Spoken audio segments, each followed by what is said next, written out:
Le but, tu dois le désirer et marcher avec Dieu de manière à ce que l'abondance du Seigneur vienne dans tes mains. Pourquoi? Parce qu'à la fin de la journée, prends la scène, Seigneur. Fais ta volonté. Ta vie est la scène. Dieu accomplira sa volonté dans ta vie. Il ordonnera tes pas. Il te conduira sur le chemin à suivre. Il ouvrira des portes pour que tu sois béni. Pourquoi? Parce que ton agenda est aligné avec le sien. Il ouvrira pour toi des portes d'une manière que les hommes n'ont jamais vue, parce que tu es directement aligné avec son objectif et que tu es dans l'obéissance à sa volonté. La richesse des nations viendra à toi. Je vais te dire quelque chose. Tu sais, quand tu vas dans toutes ces banques et que tu vois ces portes de sécurité, c'est moi qui ai introduit cela au Nigeria il y a plus de 30 ans. Nous étions les premiers et les plus grands dans ce domaine. Mais il était clair pour moi que cela ne m'appartenait pas. C'était pour Dieu et pour son objectif. Parce que déjà à cette époque, chaque porte se vendait à l'équivalent d'environ 2 millions de CFA. C'était il y a environ 30 ans. Comme nous l'avons dit au début, combien de voitures peux-tu conduire? Combien d'endroits peux-tu occuper? Combien de maisons peux-tu habiter? Mais lorsque tu permets à ton objectif d'être aligné avec l'objectif de Dieu, cela attire ces bénédictions dans ta vie. Mais tu dois avoir la bonne attitude dans la gestion de l'argent. Tu dois avoir des oreilles qui écoutent et un cœur qui obéit à la volonté de Dieu. Alors tu découvriras que tu es plus que capable de gérer les ressources du Seigneur dans tes mains afin de provoquer l'expansion, non seulement dans ta vie, mais aussi l'expansion dans le royaume. Parce que la richesse de Dieu dans tes mains est pour le but de Dieu. Une chose que j'ai apprise dans mon parcours est que chaque partie de ma vie appartient au Seigneur. J'ai commencé tard. Comme je l'ai dit, j'ai été élevée dans l'islam. Je suis venue au Seigneur plus tard. Donc, je n'ai pas cette arrogance possible de quelqu'un qui a été chrétien toute sa vie. Quand tu es chrétien depuis toujours, tu peux le prendre à la légère. Moi, je n'ai pas ce luxe. Quand je suis venue à Christ, j'avais déjà vécu d'un côté, puis je suis passée de l'autre côté. Je connais la différence. Et je vous dis que Dieu ne vous fait pas des suggestions. Il vous donne des instructions. Et il nous donne des leçons à suivre. Si vous comprenez comment gérer les ressources entre les saisons d'abondance et les saisons où les choses ne sont pas aussi faciles, vous découvrirez que dans toutes les saisons, vous serez pris en charge. Maintenant, laissez-moi expliquer autre chose que vous devez apprendre à partir de ce que le Seigneur a dit à Pharaon. Ce n'était pas seulement une question d'économiser le grain pour la saison de manque. À quoi le Seigneur a-t-il utilisé ses réserves? Pour qu'ils deviennent riches. Pourquoi? Parce que le reste du monde avait besoin de grain. Vers qui sont-ils venus? Sont-ils venus gratuitement? Non. Qu'ont-ils fait? Ils ont échangé leurs richesses contre de la nourriture. L'Égypte n'avait pas seulement assez pour manger. Elle a aussi collecté la richesse du reste du monde et est devenue extrêmement riche. L'intérêt composé, par exemple, est une forme d'augmentation de valeur. Une autre chose est que le fait d'avoir ce que tu as accumulé te positionne pour répondre lorsque des portes s'ouvrent devant toi, quand les nations veulent échanger à valeur réelle. Je vais vous donner un exemple. Quelqu'un avait une maison qu'il avait laissée pendant longtemps parce qu'il possédait trop de choses. Cette propriété était simplement là. Puis quelqu'un d'autre est venu l'acheter parce qu'il voulait la vendre. Entre le jour de l'achat et le prix du marché, sans rien faire, la personne a gagné une valeur énorme équivalente à des centaines de milliers de CFA. Quelle était la différence? Quand ces personnes ont voulu vendre, l'acheteur était en position d'acheter. L'argent est un outil. Dieu n'a jamais perdu un seul CFA. Depuis le commencement de la terre jusqu'à la fin, il n'en perdra pas un seul. Tu sais pourquoi? Beaucoup de personnes ont été riches pendant leur vie, mais personne n'a été enterré avec son argent. Et les pharaons qui ont été enterrés avec leur or et leur richesse, qu'est-il arrivé? Les archéologues deviennent riches en les déterrant et en ressortant cet or et cet argent enterrés avec eux dans une autre saison. Et cet argent retourne dans la circulation. Quel est le point que je veux que vous compreniez? Dieu n'a jamais perdu un seul CFA. Il n'a jamais perdu une pièce. Il n'a jamais perdu une pièce. Il est le créateur des cieux et de la terre. Chaque trésor qu'il a placé sur la terre est toujours ici. C'est pourquoi la Bible dit qu'il connaît les choses secrètes. Il connaît les endroits cachés. Quand le moment arrive et que tu lui plais et que tu es aligné avec lui, il te conduira là-bas. Alors quand les gens disent qu'ils ont fait une découverte, je ris. Découverte quoi? Quelqu'un l'avait caché là. Au moment voulu, Dieu la révèle. S'il veut prospérer une nation, que fait-il? Il crée un besoin. Aujourd'hui, le pays qui pourrait être le plus riche sur la terre est lequel? Ce n'est pas l'or. C'est en réalité la République démocratique du Congo. Pourquoi? Parce que certaines terres contiennent des métaux nécessaires à la technologie de la prochaine génération. Cette technologie dépend de certains matériaux qui n'existent que dans quelques pays. La République démocratique du Congo possède le plus grand dépôt de ces matériaux.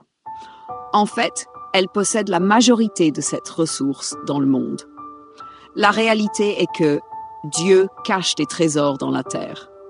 Quand le moment est juste et s'il veut te bénir, il les révélera. Le monde entier aura besoin de quelque chose, mais cela sera dans ton arrière-cour. Et parce qu'ils en ont besoin, que feront-ils? Ils devront te payer pour l'obtenir. Et une fois qu'ils te paient pour l'obtenir, tu deviens riche. Je pourrais simplement vous enseigner des principes financiers, mais vous êtes chrétien. C'est votre avantage surnaturel. Je veux que vous compreniez qu'il y a une différence entre vous et les autres. Vous devez travailler. La médiocrité ou la paresse n'est pas une excuse. Votre foi n'est pas une excuse pour cela. La Bible dit de chercher la connaissance. Et en cherchant la connaissance, vous devez chercher la compréhension. Cela signifie que vous devez comprendre comment les choses fonctionnent. Vous devez savoir comment fonctionne l'argent. Vous devez avoir la discipline de bien gérer l'argent afin de construire des résultats. Vous devez investir dans des actifs qui peuvent être échangés. Vous devez investir dans des actifs qui peuvent conserver leur valeur avec le temps. Vous savez pourquoi les gens aiment construire des maisons? Parce que même si elles sont construites hier, elles prennent de la valeur. Je vais vous donner un exemple. J'ai un immeuble de bureau à Lagos. Quand je l'ai construit au début des années 2000, j'ai acheté le terrain pour l'équivalent d'environ 13 millions de CFA. 3 mois plus tard, il valait déjà plus de 30 millions de CFA. Aujourd'hui, le terrain sur lequel se trouve cette propriété vaut plusieurs milliards de CFA. J'ai acheté ce terrain et construit dessus pour un total d'environ 75 millions de CFA. Cela ne fait qu'un peu plus de 20 ans. Aujourd'hui, toute cette zone et cette propriété ont multiplié leur valeur de nombreuses fois.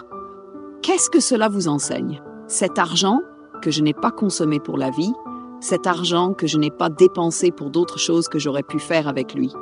Avec discipline, place ton argent dans un actif. Même lorsque l'inflation et les variations arrivent dans le monde, que se passe-t-il? La valeur de l'actif fait quoi? Elle s'apprécie. Nos parents avaient donc du bon sens, parce qu'au moins une chose qu'ils savaient faire, c'était s'efforcer de construire leur maison. Au moins, ils savaient qu'ils avaient un toit au-dessus de leur tête, mais aussi qu'ils détenaient une valeur. Mais la vraie valeur n'est pas le loyer, parce que si tu fais le calcul sur les loyers, le nombre d'années qu'il te faudrait pour récupérer le coût de construction de la maison est très long, c'est la vérité. Mais c'est un revenu stable pendant de nombreuses années. Et la Bible dit qu'un homme juste laissera un héritage pour ses enfants. Donc, cela te donne une chance de laisser un héritage à tes enfants. Cependant, au-delà de cela, cet actif ne reste pas simplement là. Il te donne un loyer au fil du temps, mais il continue aussi de prendre de la valeur. Donc, si tu arrives au point où tu veux vendre cet actif, tu obtiendras la valeur actuelle, comme si tu venais de gagner cet argent maintenant. Tout dépend donc des différentes classes d'actifs que tu utilises pour créer de la valeur pour toi-même. Quelles sont les leçons ici? Ne consomme pas tout ce que tu gagnes. Tes vêtements sont bons, mais les mites, les rats et d'autres choses viendront les manger. Et puis celui-ci est à la mode maintenant, donc quelqu'un me l'a acheté. Mais qui sait? Peut-être qu'en décembre, la mode aura changé. Penses-tu que j'aurais encore envie de le porter? Peut-être pas. Cela te montre combien cela est réellement précieux. Mais tu sais, si tu vas chez les gens de nous, qu'est-ce qui a de la valeur pour eux? Leur ashoki. C'est pour cela que tu dois comprendre quels sont les actifs dans différents endroits. Il n'y a pas une seule règle rigide. Il y a des règles générales, mais tu dois avoir une compréhension du contexte du marché et du moment lorsque tu gères des actifs. Chez les gens de nous, tu les verras porter quelque chose qui te paraît vieux et usé. Mais ce que tu vois comme vieux et usé, si tu en achètes un ancien aujourd'hui, tu peux payer l'équivalent de 500 000 CFA. Oui, parce que pour eux, ce sont des héritages familiaux. Ils les achètent auprès des familles. Les gens meurent, ils revendent. Puis d'autres revendent encore. Et plus c'est ancien, plus cela paraît usé, plus ça devient précieux. Vous riez? Mais ce que j'essaie de vous faire comprendre est que la valeur signifie des choses différentes pour différentes personnes. Donc, selon le marché et l'espace dans lequel tu veux travailler avec un actif pour construire de la valeur pour toi-même, tu dois comprendre le contexte de ce qui est précieux là-bas. Ce qui est précieux à Ibadan n'est pas forcément ce qui est précieux à Lagos. Vous le savez. Donc, tu dois regarder l'environnement dans lequel tu veux faire tes investissements ou les choses dans lesquelles tu veux mettre ton argent et comprendre quelle est la tendance ou ce que signifie la valeur dans cet endroit. C'est ainsi que tu fais tes investissements.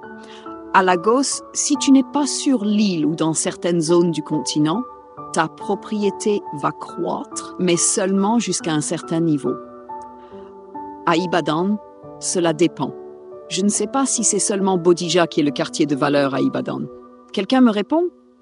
Je suis une fille d'Ibadan qui vit à Lagos.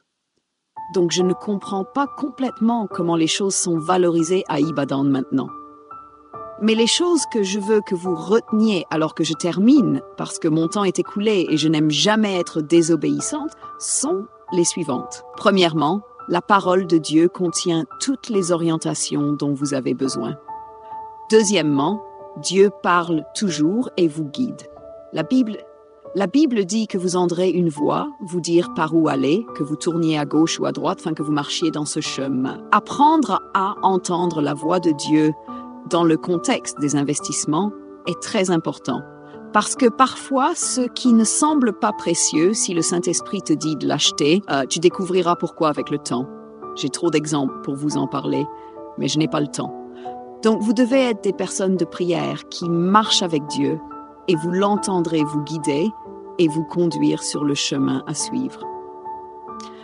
Cette propriété dont je parlais, quelques semaines après que je l'ai achetée, j'ai découvert que la personne qui me l'avait vendue n'avait pas terminé toutes les démarches administratives avec l'État et n'avait pas payé tout l'argent.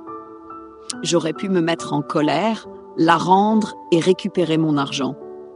Mais 3 mois plus tard, la valeur de la propriété avait triplé. Et maintenant, je ne sais même pas de combien de milliers de pourcents elle a augmenté. J'ai donc été assez sage pour ne pas me mettre en colère. Je suis simplement allée payer l'argent que je devais payer et j'ai conservé l'actif avec le temps. C'était l'un des plus grands investissements que j'ai jamais fait. Vous devez donc apprendre à suivre Dieu. Deuxièmement, ne mangez pas avec 10 doigts. Vous ne pouvez pas consommer tout ce que le Seigneur fait venir dans vos mains. D'abord, honorez Dieu. Payez votre dîme. Donnez vos offrandes. Ensuite, prenez soin de vos besoins essentiels. Faites le bien. Souvenez-vous que vous avez un compte au ciel. Vous devez apprendre à y transférer. Vous transférez dans votre compte céleste lorsque vous utilisez les ressources qui viennent dans vos mains selon la volonté de Dieu. Maintenant, faire le bien ne signifie pas être stupide. Cela ne signifie pas que tu deviens Dieu. Pourquoi ne dois-tu pas devenir Dieu en faisant le bien? Parce que si tu veux aider tout le monde, tu veux être Dieu. Tu dois apprendre à entendre Dieu, parce que les ressources ne t'appartiennent pas. Tu dois laisser Dieu te dire quoi faire, parce que certaines personnes, même si elles n'ont rien et qu'elles sont dans le besoin, c'est peut-être le plan de Dieu pour elles à ce moment-là. Donc ne détruis le plan de Dieu en voulant être Dieu. Apprends à entendre Dieu dans tes dons afin de donner selon ses instructions. Et si tu ne manges pas avec tes 10 doigts, apprends à être discipliné dans l'épargne. Peu importe que ce soit petit, c'est la constance qui compte plus que le volume. Si je dis que tu vas attendre de gagner l'équivalent de 100 millions de CFA pour commencer à épargner, tu n'épargneras jamais. Mais si tu commences à épargner lorsque tu gagnes l'équivalent de 10 000 CFA, quand tu gagneras l'équivalent d'1 million de CFA, tu épargneras encore plus. Pourquoi? Parce que tu auras développé l'habitude. C'est l'habitude que tu pratiques et que tu vis chaque jour qui peut t'aider à construire la richesse avec le temps. Et je vais vous dire une chose pour laquelle je veux que vous priez chaque jour. Père, ne me laisse pas être attaché aux choses matérielles. Je veux que vous demandiez intentionnellement au Seigneur de vous détacher des choses matérielles. Quand vous arrivez à l'endroit où vous êtes détaché des choses matérielles, vous pourrez entendre Dieu. Vous pourrez lui obéir. Vous serez prêt à tout donner. Vous serez comme Abraham. Quand le Seigneur lui a demandé la chose la plus précieuse dans sa main, qui était Isaac, il a été prêt à offrir Isaac parce qu'il avait assez de foi pour croire que le Dieu qui avait promis ses générations était capable soit de restaurer Isaac, soit de remplacer Isaac, soit de faire venir cette bénédiction d'une autre manière. Et ainsi, dans l'obéissance, il s'est soumis à Dieu. Quand ton cœur et ton esprit sont attachés à Dieu, l'argent ne signifie plus rien. Mais pour que tu aies beaucoup d'argent sous ton contrôle, cela ne doit rien signifier pour toi. Pourquoi? Parce que Dieu préfère te garder pauvre et sauvé plutôt que riche et perdu. Beaucoup de personnes seraient perdues si l'argent venait dans leurs mains, alors qu'elles n'ont pas l'esprit ni la compréhension de Dieu. Donc si tu ne comprends pas les voies de Dieu, tu ne peux pas gérer l'argent pour Dieu. Et je veux que vous compreniez que c'est la première chose que vous devez régler. Quand vous aurez réglé cela, attendez Dieu. Vous verrez. Que cette grâce qui rend riche, que cette grâce qui peut donner à un homme la puissance d'éloigner la honte financière des vies et des familles, recevez cette grâce maintenant. Recevez.